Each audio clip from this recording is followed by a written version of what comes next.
Hola a todos.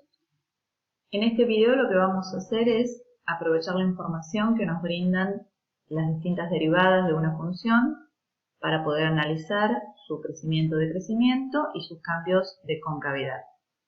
La función que vamos a estudiar es logaritmo natural de x al cuadrado más 1. Como siempre, lo primero que tenemos que ver es el dominio de la función. Tengamos en cuenta que el logaritmo natural no se puede calcular si su argumento es 0 o negativo. En este caso, x al cuadrado más 1 es siempre un número positivo, por lo tanto, el dominio de la función que vamos a estudiar es el conjunto de los números reales.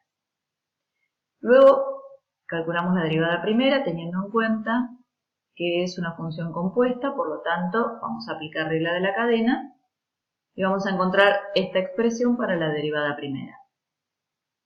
Para ver en qué puntos la derivada primera no está definida o se hace 0, para hallar sus puntos críticos, primero analicemos el dominio de la función. Es una función racional. Sabemos que las funciones racionales no se pueden calcular si en el denominador tenemos un 0. Como x al cuadrado más 1 nunca puede ser 0 porque es un número siempre positivo, la función derivada primera está definida también para todos los reales. Veamos ahora en qué punto o puntos la función derivada primera se hace 0. Resolviendo esta ecuación encontramos que eso ocurre cuando x es igual a 0. Por lo tanto, tenemos un punto crítico y vamos a elaborar dos intervalos para ver qué le ocurre a la función en cada uno de ellos. Para ver el crecimiento y decrecimiento de la función, calculamos la derivada primera y evaluamos el signo de esa derivada primera en algún punto de cada uno de estos intervalos. Si lo observamos en la gráfica, trazamos la recta tangente, vemos que en este primer intervalo la derivada primera es negativa porque la pendiente de la recta tangente es negativa. En 0, como habíamos calculado, la pendiente de la recta tangente es 0, queda horizontal, y de 0 en adelante la función es creciente porque la derivada primera es positiva, se observa en una pendiente positiva para la recta tangente. Lo mismo vamos a visualizar si graficamos la derivada primera. Como dijimos, en todo este primer intervalo, desde menos infinito a 0, la derivada primera toma valores negativos, corta el eje x, es decir, se hace 0 cuando x vale 0, y es positiva de 0 en adelante. Pero además, observamos en esta curva de la derivada primera que hay un punto mínimo y un punto máximo. Observen acá el seguimiento de los valores de la derivada primera. Disminuyen hasta llegar al punto mínimo de la derivada primera, su menor valor. Luego aumentan, pasan por 0, continúan aumentando hasta llegar al valor máximo de la derivada primera. Y luego vuelven a disminuir. Esos puntos donde la derivada primera alcanza su valor mínimo o su valor máximo definen los puntos de inflexión de la función que estamos estudiando.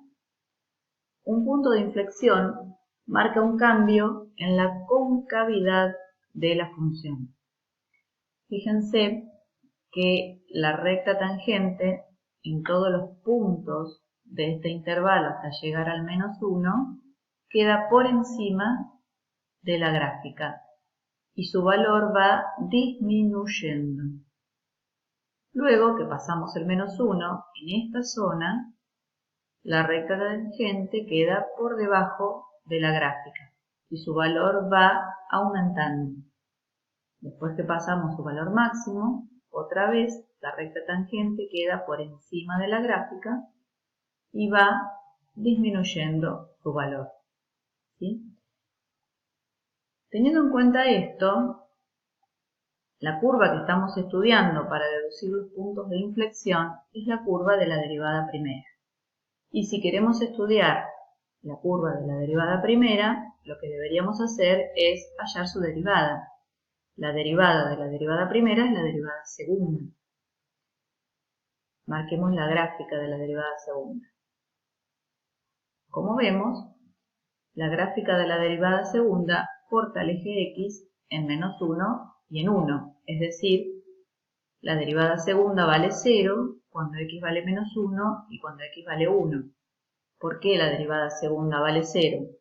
Porque la función que estamos estudiando a través de la derivada segunda es la derivada primera, y la derivada primera en menos 1 alcanza un mínimo.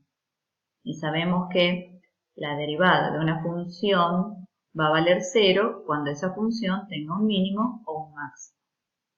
Además vemos que en esta zona la derivada segunda es negativa y en esta zona la derivada segunda es positiva.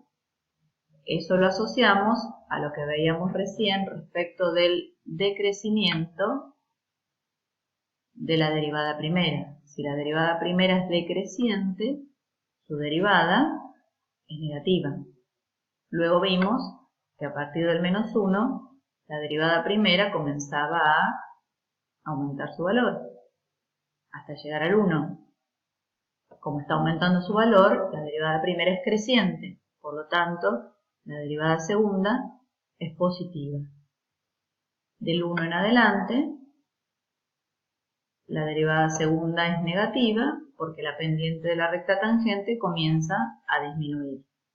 Por lo tanto, para encontrar los puntos de inflexión de esta función, lo que tenemos que hacer es hallar la expresión de la derivada segunda y evaluar en qué momento esa derivada segunda se hace 0 o bien, no es en este caso, pero podría suceder, que la derivada segunda no exista.